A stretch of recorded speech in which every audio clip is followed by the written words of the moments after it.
اعوذ باللہ من الشیطان الرجیم بسم اللہ الرحمن الرحیم الحمدللہ رب العالمین والصلاة والسلام علی سید الانبیاء والمرسلین حبیب الہ العالمین ابی القاسم محمد اللہم صلی علی محمد وآل محمد وعجل فرج وعلی آلہ الطیبین الطاہرین سیما بقیت اللہ فی الارضین قال اللہ تعالی فی کتابہ الکریم بسم اللہ الرحمن الرحیم ونرید ان نمن علی الذین استضعفوا فی الارض ونجعلہم ائمہ ونجعلہم الوارثین۔ ایک بار پھر درود بھیجیں محمد و آل محمد صلی علی محمد و آل محمد وعجل فرج۔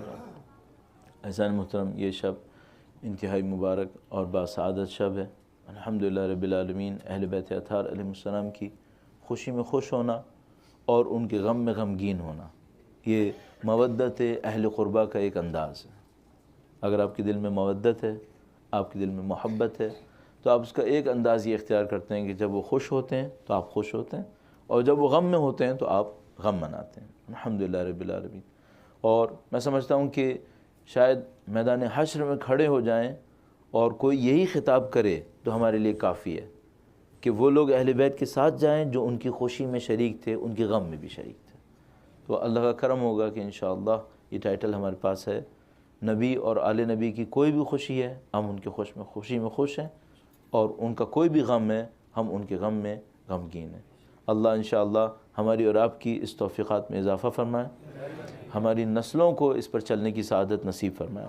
ایک بار پھر درود بھیجے گا محمد و آل محمد صلی علی محمد و آل محمد وعجل فرج۔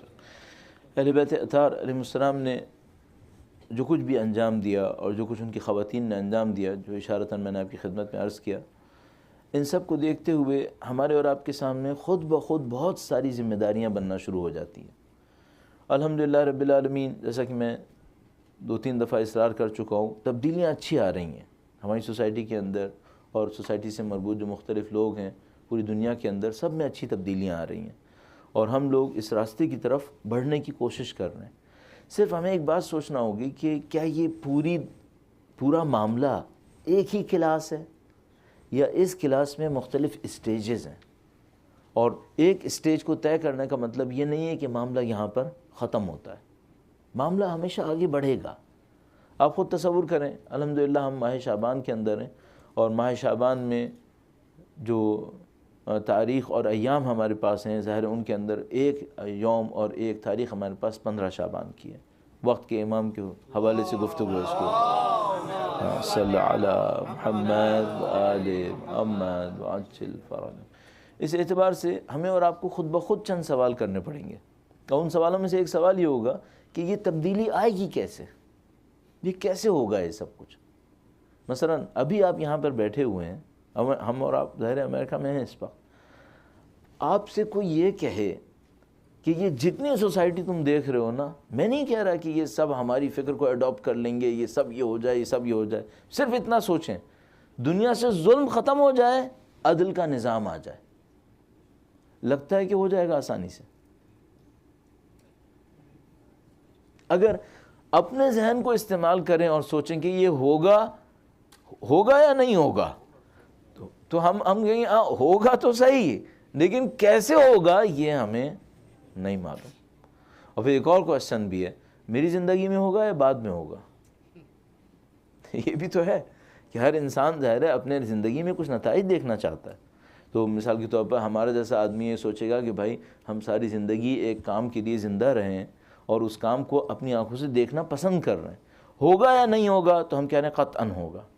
کب ہوگا؟ اور اس سے بڑھ کر ایک اور سوال ہے، یہ سب ہوگا کیسے، یہ سب کیسے ہونا ہے؟ اور میں جیسے کہ دوپہر عرض کیا تھا، اگر کوئی یہ سمجھ رہا ہے امام تشریف لائیں گے، دعا پڑھیں گے اور ہو جائے گا، اگر یہ کوئی سمجھ رہا ہے تو پھر میں ایک سادہ سی بات پوچھوں گا، پھر اللہ کے نبی نے وہ دعا کیوں نہیں پڑھی؟ اللہ کے نبی وہ دعا پڑھ لیتے بھئی، جس دعا کو پڑھ کر امام نے کرنا ہے اور ہونا ہے تو خدا نبی کے ذریعے وہی دعا پڑھوا دیتا۔ اور پھر ایک اور مسئلہ بھی ہے، اگر یہی ہونا ہے تو پھر خدا نے 1100 سال انتظار کیوں کروایا؟ اصل غیبت کیوں ہوئی پھر؟ یہ سب کا سب ہمیں بتا رہے ہیں کہ اس طرح سے نہیں ہونا ہے. آپ محنت کریں گے تو کام انجام پائے گا, اور خدا نہ کرے نعوذ باللہ تعالیٰ اگر لوگ سستی کریں گے تو غیبت جاری رہے گی, پھر غیبت چلتی رہے گی. اور غیبت خود ایک سزا کا نام ہے.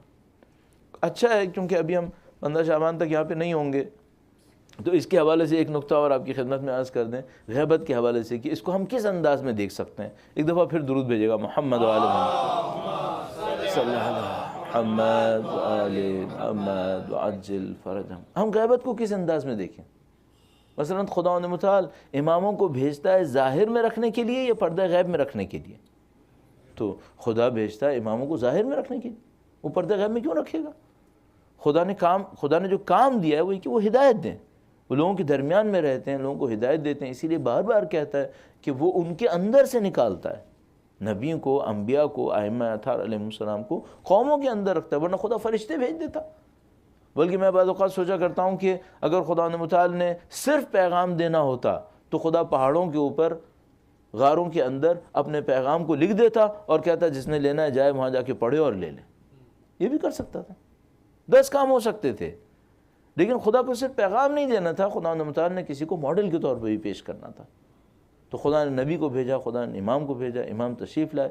غیبت کیوں ہوئی اصلاً؟ اس کی ایک سادہ سی مثال دیا کرتے ہیں.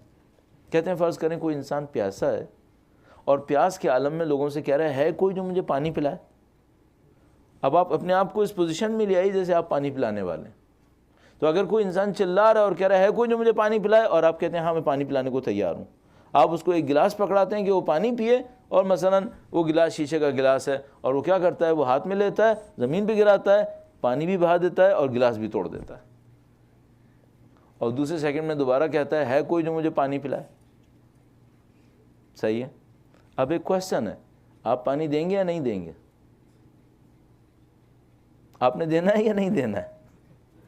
چلیے ہم یہ سوچتے ہیں کہ آپ کے اندر پیشنس ہے اور آپ یہ کہتے ہیں کوئی بات نہیں, ایک دفعہ تو اس نے کر دیا, کوئی بات نہیں, میں دوبارہ دے دیتا ہوں.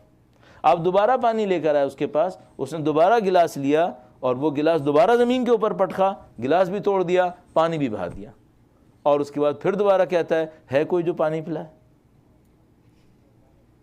کتنی دفعہ پلائیں گے آپ؟ آپ کتنی دفعہ پلانا چاہیں گے جس کو آپ یہ کہہ سکیں کہ عقل کا تقاضا ہے کہ اتنی دفعہ تو پلا دیا جائے؟ ایک دفعہ آپ پلا چکے ہیں, توڑ چکا ہے. دوسری دفعہ آپ نے پلایا ہے, اس نے پھر بھی توڑا ہے, اور خدا نے کتنی دفعہ پلایا؟ 11 مرتبہ. 11 امام بھیجیں اور دنیا چلاتی رہی کہ ہے کوئی جو ہمیں ہدایت دے, اور وہ بار بار امام بھیجتا رہا اور وہ بار بار شہید ہوتے رہے. اب خدا کیا کہہ رہا ہے؟ اب تمہارے کہنے کو نہیں سنوں گا, اب تمہارے کیے کو دیکھنا چاہتا ہوں. کہنے کو نہیں سنے گا, اب کیے کو دیکھے گا. اب اگر میں چلا کر کہوں نا خدا ہے کوئی جو مجھے ہدایت دے, تو خدا کہے گا یہ 11 دفعہ ہم سن چکے ہیں, اب کہنے کا نہیں ہے, اب کرنے کا ہے. سوال یہ کرنا کیا ہے ہمیں, تاکہ ہم اس تمام معاملے کو لے کر ایک جگہ تک پہنچ جائیں. دیکھیں 2 طریقے ہیں ہمارے پاس غیبت کے معاملے کو دیکھنے کے, اور آپ لوگ الحمدللہ ان کاموں کے کہہ سکتا ہوں کہ ایکسپرٹ ہیں کسی حد تک, کم سے کم آپ میں سے اکثر لوگ ایکسپرٹ ہوں گے. وہ یہ کہ آپ لوگ پلاننگ کر رہے ہوتے ہیں. مثلا کوئی اپنے پینشن کے لیے پلاننگ کر رہا ہوتا ہے, کوئی اپنے ریٹائرمنٹ کے لیے کر رہا ہوتا ہے, کوئی اپنے بزنس کے لیے کر رہا ہوتا ہے. آپ سب لوگ پلاننگ کر رہے ہوتے ہیں. میں آپ سے ایک دفعہ سیریسلی پوچھوں گا, آپ نے غیبت کے خاتمے کے لیے کوئی پلاننگ کی ہے ابھی تک؟ کیوں نہیں کی ہے؟ آپ کی زندگی کا یہ ایشو ہے یا نہیں ہے؟ اگر واقعاً سیریسلی آپ کی لائف کا یہ ایک ایشو ہے کہ ہاں مجھے غیبت ختم کرنی ہے, تو آپ کو اس کی پلاننگ کر لینی چاہیے تھی. آپ اپنے پینشن کے فنڈ کے لیے پلاننگ کر رہے ہوتے ہیں جس نے آپ کو چند سال سے زیادہ کام نہیں آنا ہے, اور آپ دوسری طرف سے کہہ رہے ہیں ہماری زندگی کا ہدف یہ ہے کہ ہم اپنے امام کی نصرت کریں. تو ان کے ظہور کے لیے پلاننگ کیوں نہیں کر رہے؟ پھر ان کے لیے پلاننگ کرو. اور اس پلاننگ کا ایک طریقہ کار یہ ہوگا کہ بھئی آپ یہ دیکھنے کی کوشش کرو کہ یہ معاملہ ختم کیسے ہوگا, آخر کب تک غیبت چلنی ہے. ہمیں اس پہ ایک اور پوائنٹ بھی آپ کی خدمت میں عرض کر دوں, اس پہ اعتراض نہیں ہے کہ خدا ہمیں امتحان میں ڈالے. اگر ہمارا امام ہم سے یہ کہے نا کہ میں تم سے چاہتا ہوں تم 500 سال انتظار کرو, تو نوکر ہونے کے ناطے ہمیں ان سے کہنا پڑے گا مولا کوئی مسئلہ نہیں, آپ کے کہنے پہ 500 سال بھی انتظار کریں گے. مشکل یہ نہیں ہے, کہ وہ ہم سے کہیں کہ تم 500 سال انتظار کرو تو میں کہوں گا مولا میں بے صبر ہوں، مجھ سے انتظار نہیں ہو رہا.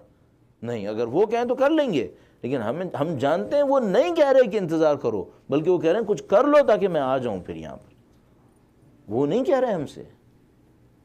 بس یہ جو انتظار ہو رہا ہے وہ ان کی حکم پہ نہیں ہو رہا ہے کہ مثلا وہ یہ کہیں انہوں نے خدا سے کہا تھا کہ خدایا تو اس قوم کو انتظار میں ڈال دے. نہیں، یہ نہیں ہوا. نہ خدا نے یہ چاہا تھا کہ اے قوم تم پہ ہم نے لکھ دیا تم انتظار کرو معاملہ ختم ہو گیا. نہیں، ایسا نہیں ہے. یہ سب ہمارے ہاتھ میں ہے کہیں نہ کہیں. اور پھر میں ایک اور بات بھی سوچتا ہوں، یہ کہ انتظار ہم کر رہے ہیں یہ دشمنوں کی وجہ سے ہے یا ہماری وجہ سے ہے؟ بھائی دشمن تو پیدا ہی دشمن ہے، وہ تو دشمنی کرے گا. اصل مسئلہ ہمارا ہے. یہ سارا ایشو ہمارے اوپر پلٹ رہا ہے اور ہمیں اس بات کو اسی طرح دیکھنا پڑے گا. میں اس موقع سے فائدہ اٹھا رہا ہوں، آپ کے سامنے ڈسکشن ٹائپ کا پیش کر رہا ہوں تاکہ ہم اس برین اسٹارمنگ سے آگے بڑھیں. وہ یہ کہ بھائی یہ جو غیبت کا معاملہ ہے کسی اور کے ہاتھ میں نہیں ہے. یہ غیبت کا معاملہ 100% ہمارے اپنے ہاتھ میں ہے. پھر ایک اور بات بھی عرض کر دوں، ممکن ہے کوئی یہ کہے کہ بھائی غیبت کا جو ایشو ہے نا یہ سوسائٹی کا ایشو ہے، یہ ہمارا پرسنل ایشو نہیں ہے. سوسائٹی اگر تیار نہیں ہے تو غیبت رہے گی، اور سوسائٹی تیار ہے تو غیبت ختم ہو جائے گی. تو میں کیا کروں اس سلسلے میں؟ اس کا بھی میں ایک جواب عرض کر دوں. درود بھیجے گا محمد و آل محمد صلی اللہ علیہ محمد و آل محمد وعجل فرجہ. میں سمجھتا ہوں، اپنے طور پر یہ سمجھتا ہوں کہ ایک معاملہ یہ ہے کہ غیبت کب ختم ہوگی اور امام کب تشریف لائیں گے، اور دوسرا معاملہ یہ ہے کہ میں نے غیبت کو ختم کرنے کے لیے اپنی کوشش کر لی ہے یا نہیں کی ہے. یہ کہ غیبت کب ختم ہوگی، امام کب تشریف لائیں گے، شاید یہ میرے ایک آدمی کے ہاتھ میں نہیں ہے، یہ پوری سوسائٹی کے تبدیل ہونے سے ہوگا.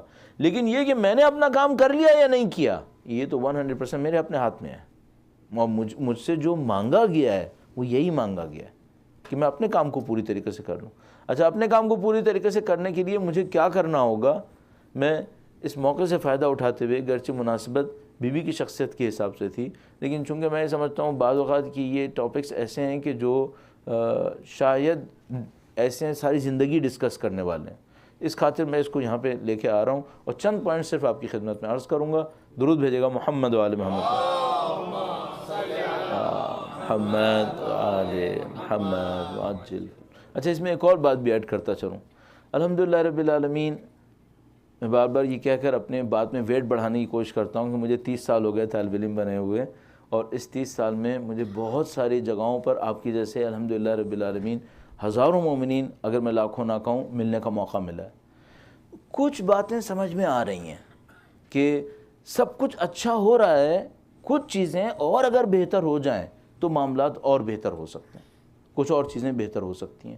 تو الحمدللہ رب العالمین پچھلے کے مقابلے میں یہ جو کچھ ہوا ہے یہ بہت اچھا ہے، جس جگہ تک ہم لوگ ابھی پہنچے ہیں.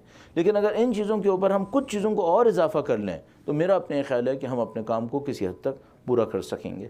اب میں ان پوائنٹس کو عرض کرتا ہوں جو اس معاملے میں بھی مدد دیں گے، اور اس معاملے میں بھی کہ ہمیں امام کی غیبت کو ختم کرنے کے لیے، اپنی ذمہ داری کو انجام دینے کے لیے کیا کر لینا چاہیے. ایک بار پھر درود بھیجے گا محمد و آل محمد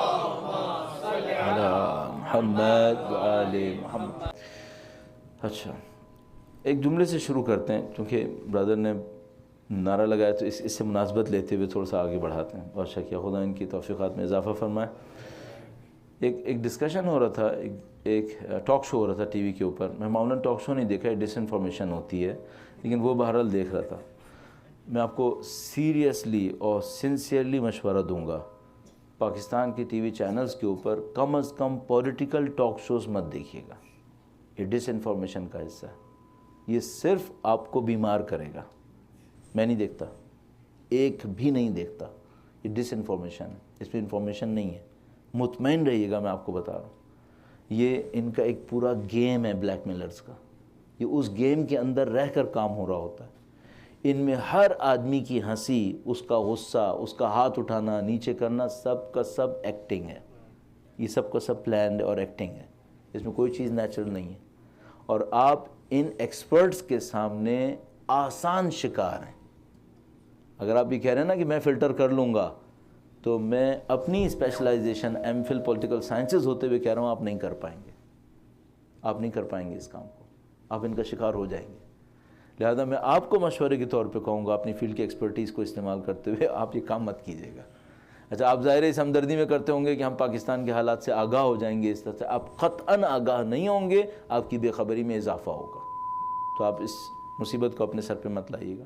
بہر وہ ایک مذہبی پروگرام تھا.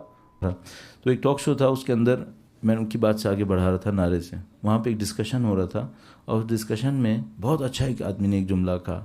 انہوں نے کہا کہ اسلام کے اندر 2 چیزیں ہیں, اور میں چاہ رہا ہوں کہ اس ٹاپک پہ واپس آ جاؤں جو ہم نے شروع میں چھیڑا تھا, وہ میرے ذہن سے نہیں نکلا, وہ بھی ہے باقی. انہوں نے کہا کہ اسلام کے اندر 2 چیزیں ہیں. اسلام میں ایک شعور ہے اور ایک شعار ہے. شعار کہتے ہیں نعرے کو. ایک آپ کے پاس شعور ہے اور ایک آپ کے پاس شعار ہے. آئیڈیل سچویشن کیا ہے؟ شعور اور شعار ساتھ ساتھ چلیں. آئیڈیل یہ ہے. بعض قوموں میں شعور ہوتا ہے, شعار نہیں ہوتا. بعض کے پاس شعار ہوتا ہے, شعور نہیں ہوتا. ہماری والی کون سی ہے؟ سب ایگریڈ. ہم ایموشنل پارٹ ہیں. امت اسلامیہ کا جذباتی حصہ ہم ہیں, اور اس کا عقل والا حصہ کہیں اور ہے. ہمارے ساتھ یہ پرابلم ہے. اچھا, اسی وجہ سے ہم بہت استعمال ہوئے ہیں, اسی وجہ سے ہم استعمال بھی ہوئے ہیں. اور یہ وہ پوٹینشیل ہے جس کو کوئی اس دین سے لڑنے والا اجازت نہیں دے گا کہ آگے بڑھے. یہ بہت عجیب و غریب پوٹینشیل ہے جو سب کانٹیننٹ کے اندر ہے, اور اس پوٹینشیل کو کوئی اجازت نہیں دیتا کہ یہ فلورش کرے یا آگے بڑھے. ہمارے کچھ قوموں کے پاس شعور ہوتا ہے, ان کو شعار دینا پڑتا ہے کہ آگے بڑھو, اور کچھ قوموں کے پاس شعار ہوتا ہے جن کو شعور دینا پڑتا ہے کہ کچھ سیکھ کے بڑھو. صحیح ہے. ہماری قوم کی یہ مشکل ہے. اب میں اس کو اور بڑے لیول پہ لے آؤں تو ہمارے پاس دین اسلام کے اندر ایک ظاہر ہوتا ہے اور ایک باطن ہوتا ہے. ظاہر تک ہم پہنچ رہے ہیں, باطن تک ہم کم پہنچ رہے ہیں. ہمیں اس پہ محنت کرنی پڑے گی. ہماری بات شروع ہوئی تھی غیبت کے خاتمے کے لیے, اور غیبت کے خاتمے کے لیے جو میں نے کہا چند پوائنٹس جن کے اوپر ہمیں کام کرنا پڑے گا, ان میں سے ایک پوائنٹ یہ تھا. الحمدللہ رب العالمین گزشتہ 25-30 سال کے اندر بہت ساری اچھی تبدیلیاں رونما ہوئی ہیں. الحمدللہ رب العالمین بہت ساری چیزوں کو ہم نے سمجھنے کی کوشش کی ہے. لیکن جس چیز میں اب نیکسٹ اسٹیپ پر ہمیں محنت کرنی پڑے گی وہ یہ کہ ظاہری بنتا جا رہا ہے, اس کا باطن کب بنے گا؟ اب باطن بھی بنانا پڑے گا. اور جب ہم باطن کو بنانے کی طرف جائیں گے تو پھر اور ڈیولپمنٹس ہوں گی, اس کی اپنی اچیومنٹس ہوں گی. میں ایک مثال آپ کی خدمت میں عرض کروں گا. درود بھیجے گا محمد و آل محمد صلی اللہ علی محمد و آل محمد وعجل فرج. اب ایک خطرہ بھی پہلے بتا دوں. اگر کسی قوم میں شعار رہے اور شعور نہ رہے تو کچھ عرصے بعد شعار بھی نہیں رہتا. یہ مشکل ہوتی ہے. شعار لمبی مدت نہیں چلتا ہے, اس کے ساتھ پیچھے شعور کو آنا پڑے گا. اگر نہیں آئے گا تو معاملہ ختم ہو جائے گا. میں ایک سمبولک آپ کی خدمت میں اگزامپل دوں. مثلا فرض کیجئے میرے پاس ایک گاڑی ہے جو میرے دادا کے زمانے کی ہے, اور میں نے نشانی میں بچا کے رکھ لی ہے. کام نہیں آتی ہے, بچا کے رکھی ہوئی ہے. کتنی نسلیں بچاؤں گا؟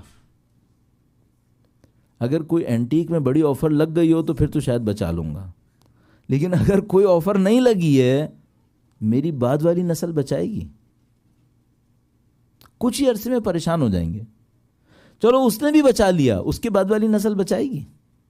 نہیں بچائے گی. صرف ایک راستہ ہے ہمارے پاس. دین کے اندر کوئی بھی آپ فکر لے لیں, سب کے پاس ایک راستہ ہے, اپنی پروڈکٹیوٹی کو ثابت کریں. اگر پروڈکٹیوٹی ثابت ہوگی آپ کا شعار بچے گا, اور اگر وہ ثابت نہیں ہوئی تو شعار نہیں بچتا. پھر معاملہ ختم ہو جاتا ہے. اور آپ کے اور ہمارے ساتھ ایسا ہی ہے. الحمدللہ رب العالمین ہم برسوں کی محنت کرنے کے بعد کچھ چیزوں تک پہنچے ہیں. اب ہمارے اور آپ کے سامنے چیلنج کیا ہے؟ آپ کے پاس جو اس وقت سب سے بڑا چیلنج, پاکستان میں سے باہر جہاں کہیں چلے جاؤ, سب کے ذہنوں کے اوپر وہ چیلنج آیا ہوا ہے, اور وہ صرف یہ ہے کہ بھائی اپنے بچوں کے ساتھ کرنا کیا ہے. اور کوئی اس میں ایکسیپشن نہیں ہے, اور بالکل صحیح بات بھی ہے. ہر انسان کی خواہش یہ ہوتی ہے کہ وہ اپنی اولاد کے بارے میں سوچے کہ بھائی یہ جو میسج میرے پاس ہے, یا جو دولت میرے پاس ہے, جو بھی پریشیس چیز میرے پاس ہے, یہ میری اولاد میں جائے گی یا نہیں جائے گی. حضرت ابراہیم حتیٰ ایسے تھے, جب خدا متعال نے کہا انی جاعلک فی الناس اماما قال ومن ذریتی، اے خدا میری نسل میں کیا ہوگا؟ تو حضرت ابراہیم نے بھی فوراً کہا خدا ہے میری نسل، ٹھیک ہے تو نے مجھے تو امام بنا دیا، ادھر کیا ہوگا، آگے بنیں گے امام یا نہیں بنیں گے؟ تو خدا تعالیٰ نے فرمایا لا ینال عہدی الظالمین، میرا وعدہ ظالموں کو نہیں پہنچے گا۔ تو حضرت ابراہیم سمجھ گئے کہ میری نسل میں کچھ ظالم بھی آئیں گے، انہیں یہ وعدہ نہیں ملے گا، اور کچھ آئیں گے جو واقعاً امامت کے قابل ہوں گے، ان کو امامت ملے گی۔ یہ اس طرف سب بھی ظاہر ہے۔ تو ہم سب کے ساتھ ایک ایشو ہے وہ یہ کہ بھائی یہ جو معاملہ ہے یہ ہماری نسل میں کیسے آگے بڑھے گا، اس کو نسل میں بڑھانے کے لیے کیا کرنا ہوتا ہے؟ اس میں سب سے امپورٹنٹ کام یہ ہوتا ہے اگر آپ کے کام کی پروڈکٹیوٹی ثابت ہے تو پھر یہ بڑھے گا، اور اگر یہ ثابت نہیں ہے تو پھر یہ نہیں بڑھے گا، پھر معاملہ بہت مشکل میں چلا جائے گا۔ لیگیسی کب تک گھسیٹیں گے یہ لوگ؟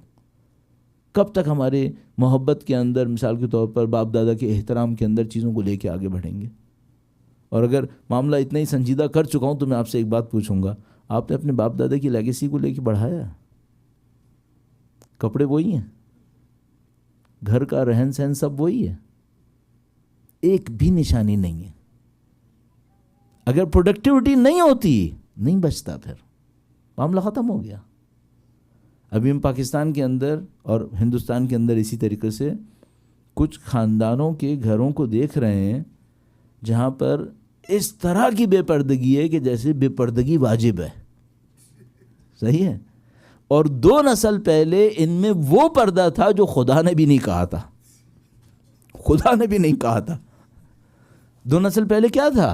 صرف 2 نسل پہلے، 30 سال پہ ایک نسل لیتے ہیں نا آپ لوگ، 2 نسل پہلے 60-50 میں چلے جائے، 1950 میں پردہ کیا تھا؟ پردہ یہ تھا کہ جو شرفا کے گھر ہوتے تھے ان کے گھر کے صحن کے اندر ایک لکڑی کا ایک ڈبہ آ کے رکھ دیا جاتا تھا جس کو ڈولی کہا جاتا تھا، اس کو کچھ لوگ اٹھا کے لاتے تھے، وہاں پہ رکھ دیتے تھے، اور وہ جو رکھنے والے ہوتے تھے وہ رکھ کے چلے جاتے تھے۔ پھر جن خاتون نے باہر جانا تھا وہ اس کے اندر آ کے بیٹھ جاتی تھیں، اور اس کے بعد جب وہ بیٹھ جاتی تھیں تو ان کو بلایا جاتا تھا جنہوں نے اٹھانا تھا، وہ اٹھانے کے لیے آتے تھے اور وہ لے کے چلے جاتے تھے۔ ان کو پتہ نہیں ہوتا تھا کہ جو کنسائنمنٹ وہ لے کے جا رہے ہیں یہ ہے کیا یہ پیکیج ہے کیا، وہ لے کے چلے جاتے تھے۔ اچھا، اس احتیاط کی خاطر پلیز دیکھیے گا، اس احتیاط کی خاطر کہ ایک ہی ٹائم پر ایک ہی خاتون اگر بار بار گئیں تو اٹھانے والوں کو پتہ چل جائے گا، تو خاتون کے ساتھ ایک پتھر بھی رکھ دیا جاتا تھا کہ اس کا ویٹ ذرا ڈیفرنٹ ہوتا رہے، کہیں وہ یہ نہ سمجھ جائے کہ ایک ہی ویٹ بار بار جا رہا ہے۔ صحیح ہے؟ یہ خدا نے کہا تھا اتنا سخت پردہ۔ اسی قوم کی 2 جنریشن کے بعد بے پردگی ایسے کر رہی ہے جیسے میں نے کہا واجب ہے شاید۔ کیوں؟ باپ دادا کے اثرات کو لے کے کیوں نہیں چلے؟ اگر پروڈکٹیوٹی ثابت ہوتی تو کر لیتے، پروڈکٹیوٹی ثابت نہیں ہوئی تھی، ختم ہو گیا معاملہ۔ ایک ٹریولنگ نے سارا کام ختم کر دیا، اور جنہوں نے ٹریولنگ نہیں کی انہوں نے بھی ختم کر لیا۔ جو انڈیا میں رہے کیا وہ اسی پہ رہ گئے کیا؟ وہ بھی ختم ہو گیا۔ تو عزیزان محترم، ایک بات بہت واضح ہے، اگر آپ کی پروڈکٹیوٹی ثابت نہیں ہوئی ہے پھر آپ آگے نہیں بڑھا پائیں گے، پھر آپ مشکل میں پھنس جائیں گے۔ اب اگلا مرحلہ آتا ہے پروڈکٹیوٹی ہوتی کیسے ہے؟ آپ کہہ رہے ہیں بچہ نماز پڑھے، ٹھیک ہے، آپ کہہ رہے ہیں روزہ رکھے، وہ بات بھی صحیح ہے، تمام عبادات کو انجام دے، وہ بھی صحیح ہے۔ ان سب کے 2 حصے ہیں، ایک ظاہر ہے اور ایک باطن ہے۔ پروڈکٹیوٹی ظاہر میں ہے یا باطن میں ہے؟ مین پروڈکٹیوٹی اس کے باطن میں ہے، اور اگر وہ مائنس ہوا تو پروڈکٹیوٹی ثابت ہوگی؟ نہیں ہوگی، پھر باقی رہے گا۔ یہ مشکل ہے، یہ مشکل ہے پھر۔ تو عزیزان محترم، ایک بات ہمیں بہت آسانی سے سمجھ میں آتی ہے، اپنے کام میں ڈیپتھ کریٹ کریں۔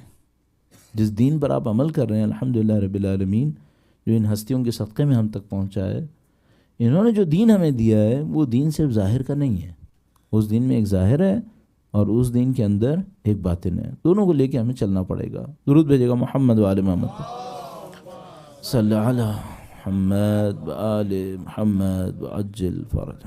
یہ پہلا پوائنٹ تھا، اور اگر اس کے اوپر محنت کرتے ہیں تو اس کی چند مثالیں ہم سوچ سکتے ہیں۔ مثال کے طور پر آپ کوئی بھی کام انجام دینے لگیں، فوراً اپنے آپ سے پوچھئے گا خدا اس کام کو کیسے انجام دلوانا چاہتا ہے، ویسے انجام دینے کی کوشش کریں۔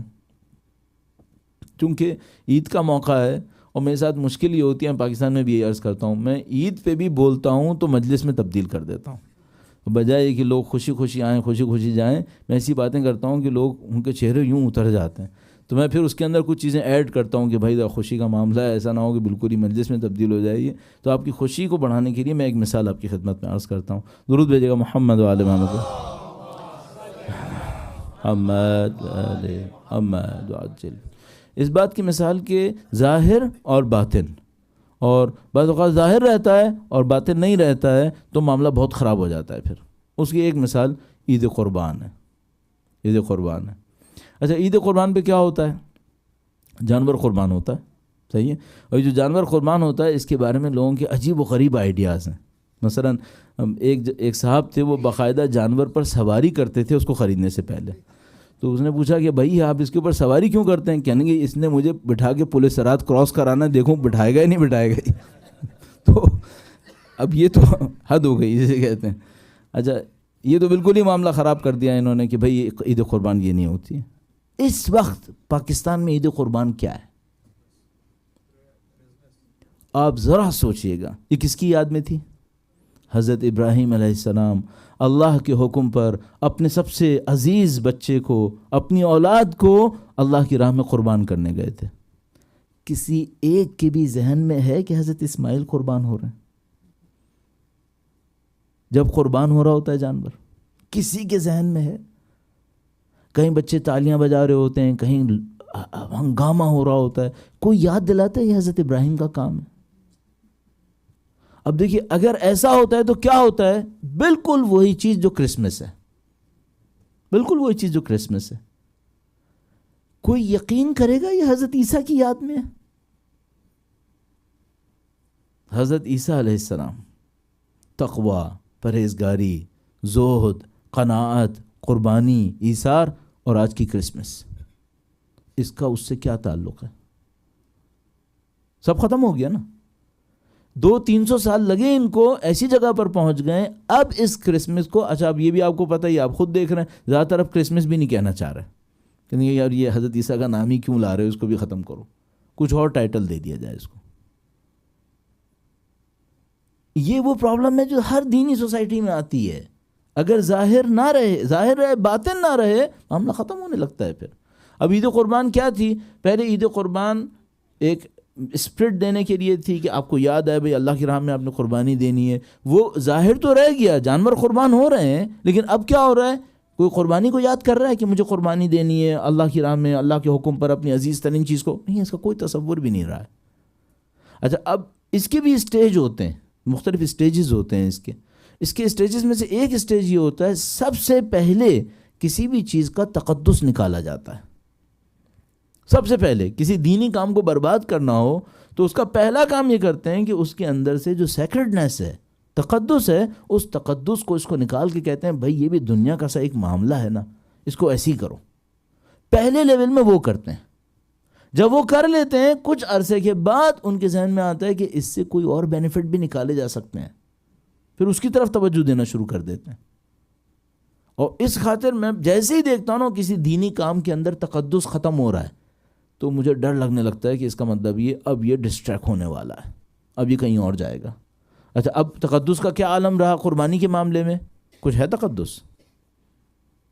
کچھ بھی نہیں، ایکٹیویٹی ہے، ریاکاری، بقول جیسے دوستوں نے کہا ریاکاری ہو رہی ہے، ایکٹیویٹی ہو رہی ہے، نفس پرستی ہو رہی ہے، اس سے زیادہ کیا ہو رہا ہے؟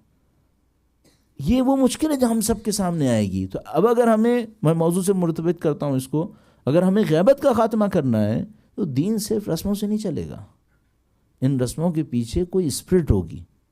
جب تک اس اسپرٹ کے اوپر نہیں پہنچیں گے ہم دین کی حقیقت پہ نہیں پہنچیں گے۔ اچھا، جب آپ اس اسپرٹ کے اوپر پہنچتے ہیں، جو ایسنس ہے اس کا، جو اس کی لاجک ہے، فلسفی ہے، تب آپ کو اس کی صحیح پروڈکٹیوٹی نظر آنا شروع ہو جاتی ہے، آپ کو اس کی پروڈکٹیوٹی ملتی ہے۔ اچھا، بدقسمتی یہ ہے کہ اگر دین پہ عمل کرنے والا لاجک جانتا ہی نہ ہو، اب کرے گا کیا؟ اب ہونا کیا ہے؟ چھوٹی سی ایک کتاب ہے خاشعین کی نماز، آیت اللہ دستغیب کی، خاشعین کی نماز۔ کسی نے مجھے بتایا کچھ دن پہلے کہ انگلش میں نیٹ کے اوپر بھی اویلیبل ہے، نہیں معلوم کس نام سے ہوگا، وہ تھوڑا سا دیکھنا پڑے گا۔ خاشعین کی نماز. اس میں انہوں نے کیا کیا؟ اس میں انہوں نے یہ کیا کہ نماز کے بارے میں کمنٹس دیے اور نماز کی کچھ لاجکس کو ایکسپلین کیا اس کے اندر. ٹھیک ہے، اس سے کیا فائدہ ہوگا؟ اس سے یہ فائدہ ہوگا کہ یہ جو نماز ہمارا ایک ظاہری عمل ہے، اس ظاہری عمل سے نکل کر ہم اس کے باطن پر پہنچنے کی کوشش کریں. اس کے باطن میں کیا رکھا ہے، اس میں ایکچولی کیا ہے، اور جب اس باطن کے اوپر توجہ دیں گے تب ہمیں پتہ چلے گا اس کی صحیح پروڈکٹیوٹی ہے کیا. ورنہ ایک بچہ ہم سے پوچھ سکتا ہے کہ بھائی یہ جو میں 70 رکعت پڑھوں، حتیٰ اگر واجب ہی کہوں، اس کا ہونا کیا ہے، پھر کیوں اس کام کو انجام دیا جائے. تو عزیزان محترم، جو سب سے پہلا پوائنٹ ہے وہ یہی پوائنٹ ہے، اگر ہم اہل بیت اطہار علیہ السلام کی تعلیمات پہ چلنے والے اس مرحلے تک آئیں بحمد اللہ رب العالمین، اچھا آئیں. اور اس بات کو آپ کی جسے کہتے ہیں کہ حوصلہ افزائی کے لیے کہوں، جو کہ میں بھی اس کا حصہ بنوں گا، وہ یہ کہوں کہ پوری دنیا کے اندر جتنا بر صغیر کے لوگوں نے پرچم سید الشہداء کو بلند کیا ہے، پوری دنیا کے اندر کسی اور گروپ نے اس کام کو اتنا نہیں کیا. یہ سید الشہداء کا وہ فخر ہے جو ہم لوگوں کو نصیب ہو گیا. الحمدللہ رب العالمین. خدا کی دی ہوئی اس نعمت کا شکر بجا لانے کے لیے درود بھیجے گا محمد و آل محمد صلی اللہ علیہ محمد و آل محمد وعجل فرج. تو ہمیں اس کی اسپرٹ کی طرف جانا ہوگا. اسی طرح سید الشہداء کی ازداری کے معاملے میں، اسی طریقے سے باقی چیزوں کے معاملے میں. یہ ایک پوائنٹ ہو گیا. دوسرا پوائنٹ جلدی سے اور عرض کروں آپ کی خدمت میں، اور اس کو آگے بڑھانے کی کوشش کروں گا. ایک بار پھر درود بھیجے گا محمد و آل محمد پر. محمد و آل محمد وعجل فرج. دوپہر خطبے کے دوران میں نے شاید عرض کیا تھا، یا پتہ نہیں کس موقع کے اوپر عرض کیا، آپ کی خدمت میں عرض ہوا تھا کہ امام تشریف لائیں گے ظلم سے لڑنے کے لیے. یملأ الارض قسطا وعدلا کما ملئت ظلما وجورا. اور یہاں پہ میں نے عرض کیا تھا کہ یہ جو ظالم اور ظلم کا معاملہ ہوتا ہے، اس میں 3 گروپس میں تقسیم کر رہا ہوں لوگوں کو. ایک وہ ہیں جو فاؤنڈرز ہیں، ظلم کے بانی ہیں، اور ایک وہ ہیں جو سپورٹرز ہیں، ظلم کے اور ظالم کے سپورٹر ہیں. اور تیسرا جو ایشو آتا ہے وہ یہ ہے کہ نہ بانی ہیں نہ سپورٹر ہیں، لیکن فائدہ اٹھایا ہے. مجھے بعض اوقات خوف یہ آتا ہے کہیں خدا نہ کرے ہم بانیوں میں تو نہیں آئیں گے، شاید بالکل کھل کر سپورٹر میں بھی نہیں آئیں گے، خدا نہ کرے ہم فائدہ اٹھانے والوں میں نہ آ رہے ہوں. اور یہ اس دنیا کے اندر رہتے ہوئے بہت سخت معاملات میں سے ایک معاملہ ہے کہ یہ کام کیسے نپٹے گا. اچھا، اس کو تذکرہ کرنے کا جو مطلب تھا وہ یہاں پر تھا. آپ کا دین کبھی نہ کبھی کسی پوائنٹ پر لا کر آپ کو ایک چیلنج میں ڈالے گا. یہ نہیں ہو سکتا کہ دین انسانوں کو چیلنج میں نہ ڈالے. قرآن کریم نے پتہ نہیں کتنی دفعہ کہا ہے کہ کیا تم نے سمجھا تم جنتوں میں چلے جاؤ گے، تمہارا کوئی امتحان نہیں لیں گے. ایسے سخت امتحان لیں گے تم سے پہلے والے انبیاء کے لیے، تو وہ پکار اٹھے متی نصر اللہ، خدا تیری مدد کہاں ہے. تو یہ ہم سب کو معلوم ہے کہ یہ ہو ہی نہیں سکتا کہ دین ہمیں چیلنج میں نہ ڈالے. صرف پرابلم یہاں پر آتی ہے جب چیلنج میں وہ ڈالے تو ہم کمپرومائز کر لیں. بس اس کا مطلب ہے آگے کا راستہ بند ہو گیا، اب کوئی چیلنج نہیں آئے گا، اب کوئی چیلنج نہیں ہے پھر. اور اگر آپ چیلنج میں پڑے اور آپ نے اس چیلنج کو ایکسیپٹ کر لیا اور کوئی ایسا کام کیا جو دین چاہتا تھا، اب آگے کوئی چیلنج آئے گا یا نہیں آئے گا؟ نہیں، اب اس سے بڑا چیلنج آئے گا.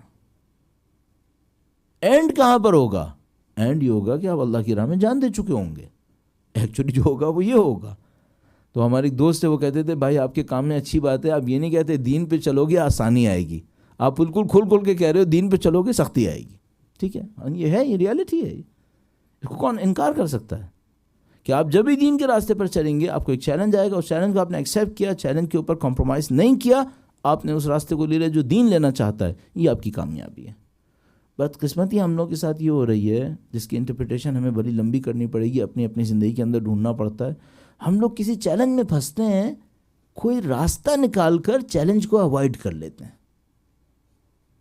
اور اس کو ہم کہتے ہیں کمپرومائز ہے. اچھا، یہ ہمیں پتہ ہے کہ دین کے ساتھ اگر اس طرح کی کمپرومائزز کرتے رہے بگڑے گا کچھ نہیں، دین نہیں ملے گا، وہ نہیں ملے گا جو ہم چاہتے ہیں. یہ وہ دوسری مشکل ہے جو ہمارے سامنے آ رہی ہے. یہ کہیں نہ کہیں آپ کو کچھ نہ کچھ قربانی دینی پڑے گی. بس پہلا کام یہ کریں کہ دین کی لاجکس تک پہنچنے کی کوشش کریں، اس کی فلسفیز تک پہنچنے کی کوشش کریں. جتنے ریچولز ہیں، جتنے کسٹمز ہیں، ان سب کے پیچھے کوئی لاجک ہے، کوئی فلسفی ہے، اس تک آپ پہنچنے کی کوشش کریں. تب آپ کی پروڈکٹیوٹی ثابت ہوگی، اور پھر اس کو آگے منتقل کرنا آسان ہوگا. یہ ایک کام. اور دوسرا کام یہ ہے کہ جب تک آپ چیلنج نہیں لیں گے دین کے نام پر اور کمپرومائز کی طرف جائیں گے اور تو پھر معاملہ آگے نہیں بڑھے گا. اچھا آخری بات اس سلسلے میں اور عرض کرتا چلوں اس غیبت اور غیبت کی خاتمے کے سلسلے میں، وہ یہ کہ دین انسانوں کا انتظار نہیں کرتا. دین انسانوں کا انتظار نہیں کرتا. اس کو میں تھوڑا سا اور آپ کی خدمت میں بیان کروں گا. درود بھیجے گا محمد و آل محمد وعجل فرج. میں واقعاً معذرت خواہ آپ کے اس ٹائم کے اوپر کہ تھوڑا سا پتہ نہیں بہت زیادہ ہوا ہے کم ہوا ہے مجھے کچھ نہیں معلوم، اور اس کو تھوڑا سا ہم نے سخت کیا ہوا ہے. اللہم صلی علی محمد و آل محمد. اس لیے میں معمولاً کوشش یہ کرتا ہوں جب میلاد میں جاتا ہوں تو آرگنائزر سے کہتا ہوں میرے بعد 1-2 شعراء کو رکھ لینا، تاکہ جب یہ لوگ باہر جانے لگیں تو پھر خوش ہو کے باہر جائیں. ایسا نہ ہو کہ میں ان کو روتا باہر بھیج دوں. تو وہ کل ایسا ہوگا. پہلے ہم تقریر کر لیں گے پھر اس کے بعد شروع کریں گے. تو اس میں یہ ہوگا کہ ان کا جو اچھا میسیج ہے وہ بھی، یعنی جو خوش کرنے والا میسیج ہے وہ بھی مل جائے گا. ہم لوگوں کے ساتھ مصیبت یہ ہے، ہمیں اللہ کے نبی جو تھے وہ بشیر بھی تھے اور نذیر بھی تھے. ہم لوگ آج کل بشیر کو کہیں چھوڑ آئے ہیں، ہمارے پاس صرف نذیر رہ گیا ہے. اس کی ایک وجہ شاید حالات بھی ہیں کہ وہ حالات ایسے ہیں کہ وہ بشارت کم رہ گئی ہے، نذارت زیادہ آ گئی ہے. تو ہم لوگ اس مشکل میں پھنس گئے ہیں ابھی. بہرحال ایک بار پھر درود بھیجے گا محمد و آل محمد صلی علی محمد و آل محمد وعجل فرج. جزاکم اللہ خیر. عزیزان محترم، دین کا ایک آبجیکٹیو ہے اور پوری کائنات کا ایک آبجیکٹیو ہے. خداوند متعال نے اس آبجیکٹیو کو پورا کرنا ہے. ہمیں خداوند متعال نے ایک فضیلت دی الحمدللہ رب العالمین. سید الشہداء کے پرچم کو بلند کرنے والے میں ہم آگے رہے. اللہ کا کرم ہے. صرف ایک بات سوچئے گا، آیا دین خدا ہمارا انتظار کرے گا؟ نہیں. ایک کلاس میں میں کامیاب ہو گیا ہوں الحمدللہ، مجھے اس پہ بہت فخر ہوتا ہے الحمدللہ رب العالمین. سید الشہداء کے پیغام کو دنیا تک پہنچانے میں اس قوم نے بڑا کردار انجام دیا ہے، بڑا کام کیا. اور الحمدللہ علماء نے بھی اس کے اندر بہت کام کیا ہے، عام عوام نے بھی قربانیاں دی ہیں، خواتین نے بھی، سب نے کام کیا الحمدللہ رب العالمین. لیکن ایک اور مسئلہ ہے، وہ یہ کہ اس کا کوئی اگلا لیول ہے کیا؟ اگلا اسٹیج بھی ہے کیا؟ ہاں اگلا اسٹیج بھی ہے. کیا دین خدا میرا انتظار کرے گا اس اگلے اسٹیج میں کہ میں کب اس میں داخل ہوں گا تب وہ داخل ہوگا؟ نہیں. خدا تعالیٰ فرماتا ہے نہیں. اس کو میں قانون کی صورت میں یہ لا کر کہتا ہوں کہ خدا نے کسی قوم سے دائمی فضیلت کا وعدہ نہیں کیا ہے. یعنی خدا متعال کسی قوم سے یہ کہے ہم تمہیں فضیلت دیں گے، اب تم کچھ بھی کرو یہ فضیلت تمہیں ملتی رہے گی. نہیں، ایسا نہیں ہوا ہے. خدا نے کبھی نہیں کیا ایسا وعدہ. اس کے بالکل برخلاف قرآن کریم کے اندر فرماتا ہے ان تتولوا یستبدل قوما غیرکم ثم لا یکونوا امثالکم. اگر تم تتولوا، تم کمر موڑ کے بیٹھ گئے، یعنی تم نے حالات سے اپنے رخ کو پھیر لیا اور تم نے توجہ نہیں دی، تو کیا ہوگا؟ ان تتولوا، اگر تم پلٹ گئے، یستبدل قوما غیرکم، تمہاری جگہ دوسری قوم کو لے کر آئے گا اور پھر وہ تمہاری طرح کے لوگ نہیں ہوں گے. اس کا مطلب ہے وہ ہمیں ایک چیلنج دے رہا ہے. وہ یہ کہ دیکھو اگر تم نیکسٹ فیز میں داخل نہیں ہوئے تو تم یہ نہیں سمجھنا میں تمہارا انتظار کرتا رہوں گا کہ کب تم داخل ہوگے تو میں دین کو نیکسٹ فیز میں داخل کروں گا. تم داخل نہیں ہوئے کوئی مسئلہ نہیں ہے، ایک اور قوم لائیں گے، وہ قوم داخل کرے گی پھر اس کو. اب میں اپنے آپ سے اس بات پہ ڈرتا ہوں. وہی کہ بحمدللہ رب العالمین ہمیں ایک فضیلت ملی اہل بیت اطہار علیہ السلام کے ذکر کی. اس فضیلت کو لے کے آگے بڑھے. ہم سب کو معلوم ہے اس کے اسٹیجز ہیں، ہم سب کو معلوم ہے اس میں نیکسٹ فیزز بھی ہیں. ان نیکسٹ فیزز میں اگر ہم داخل نہیں ہوئے، خدا متعال فرماتا ہے میں تمہارا انتظار نہیں کروں گا، قطعاً انتظار نہیں کرے گا. اب اگر صرف اس بات کو پکڑ لیں، اس بات کو لے کر چلیں، تو آپ دنیا کے لیول کے اوپر آنے والی تبدیلیوں کو ملاحظہ کر رہے ہیں. مسلسل قومیں آگے بڑھ رہی ہیں، مسلسل قومیں آگے بڑھ رہی ہیں. اگر ہم اپنی اس ترتیب کے ساتھ، جس ترتیب کے ساتھ ہم آگے بڑھ رہے ہیں، اگر ہم فلسفیز تک نہیں پہنچے، کچھ اور قومیں پہنچیں گی، وہ اس پرچم کو اٹھا لیں گے. پھر یہ فضیلت دائمی ابدی ہمارے ہاتھ میں نہیں رہے گی. اور اگر میں آپ کی خدمت میں صرف اتنا عرض کروں، اس گستاخی کو معاف کیجیے گا کہ میں کر رہا ہوں، صرف ذرا ایک بات کو دیکھیے گا، آپ ایک زمانے میں سینٹر آف ایکسیلنس ہوتے ہوئے پیریفری میں آ رہے ہیں. آپ پیریفری میں جا رہے ہیں. اب آپ سینٹر آف ایکسیلنس نہیں ہیں، سینٹر آف ایکسیلنس موو کر رہا ہے. دین آپ کا انتظار نہیں کرے گا، میرے اور آپ کا انتظار نہیں کرے گا. دین اپنی حرکت کو جاری رکھے گا، اور اس حرکت میں دین کا ساتھ دینے کے لیے مجھے اور آپ کے لیے ضروری پڑے گا کہ ہم اپنے دین کی گروتھ اور اس کی رشد میں اس کے ساتھ ساتھ آگے بڑھیں. یہ پوری دنیا عقل کے کسی اور لیول میں پہنچ رہی ہے. ہم سب کو معلوم ہے پوری دنیا کے اندر ایک فینومینا آیا ہوا ہے، وہ ہے ریشنلزم. پوری دنیا اس کے اندر آئی ہوئی ہے. دنیا کے ہر دین، مذہب، ہر قوم، قبیلے، فرقے کو اپنے آپ کو ریشنلٹی کے اوپر ثابت کرنا ہوتا ہے. نہیں ثابت کریں گے ان کا کام آگے نہیں بڑھے گا، لوگ انہیں چھوڑ دیں گے پھر. اور لوگ نہیں چھوڑیں گے، ان کی اپنی اگلی نسلیں بھی چھوڑ دیتی ہیں. ہمیں فوراً اس بات کو کرنا پڑے گا. ہماری ہر کام کے پیچھے لاجک موجود ہے الحمدللہ رب العالمین. فلاسفیز موجود ہیں، لاجکس موجود ہیں، اس کو سمجھنے کی کوشش کریں اور ان کے اوپر رکھتے ہوئے اپنے آپ کو لے کر آگے بڑھنے کی کوشش کریں. تب ہم اس امانت کو انصاف کے ساتھ اپنی اگلی نسلوں تک پہنچا سکیں گے. تو یہ چند باتیں سمجھ میں آتی ہیں، اور گرچہ موقع کچھ اور تھا لیکن میں نے سوچا یہ اس موقع سے فائدہ اٹھاتے ہوئے چند پوائنٹس آپ کی خدمت میں عرض کر دوں، اور اس دعا کے ساتھ کہ انشاءاللہ خداوند متعال ہمیں دین کو سمجھنے اور عمل کرنے کی سعادت نصیب فرمائے. یہ شب الحمدللہ رب العالمین پروردگار عالم کے لطف و کرم سے نصیب ہوئی. خدایا تجھے واسطہ محمد و آل محمد کا، بیوی کے اس ولادت کے صدقے میں، اس عید کے صدقے میں ہم تمام کو اہل بیت کی عیدی نصیب فرما. اے پاک پروردگار ان کی محبت ہماری دلوں میں اور ہماری نسلوں میں قیامت تک جاری و ساری فرما. اے پاک پروردگار ان کے چاہنے والے دنیا میں جہاں کہیں بھی ہیں، جو در حقیقت حق کے چاہنے والے ہیں، دنیا میں جہاں کہیں بھی ہیں، ان کی جان، مال، عزت و آبرو کی حفاظت فرما. اے پاک پروردگار اس سخت وقت میں جب اہل بیت اطہار علیہ السلام کے چاہنے والے دنیا میں سختیوں سے گزر رہے ہیں، پاک پروردگار تو ان تمام کو فتح و نصرت نصیب فرما. اے پاک پروردگار دعائیں تیری حجت کے لیے ہیں. پاک پروردگار تیری حجت کا واسطہ جو لوگ مشکلات میں ہیں ان کی مشکلات کو دور فرما. جو بیماریوں کو جھیل رہے ہیں پاک پروردگار شفائے عاجل و کامل نصیب فرما. اے پاک پروردگار یہ عیدی تو نے نصیب فرمائی ہے، ماہ شعبان عیدیوں کا مہینہ ہے. پاک پروردگار ان اچھے دنوں کے صدقے میں سید و سردار مولا اور آقا امام آخر الزماں کی ظہور میں تعجیل فرما. ہمیں ہماری اولادوں کو ان کے جانثاروں میں قرار فرما. ہماری زندگیوں کا اختتام ان کی نصرت کی راہ میں شہادت قرار فرما. ربنا تقبل منا انک انت السمیع العلیم بجاہ محمد و آلہ الطاہرین. اللہ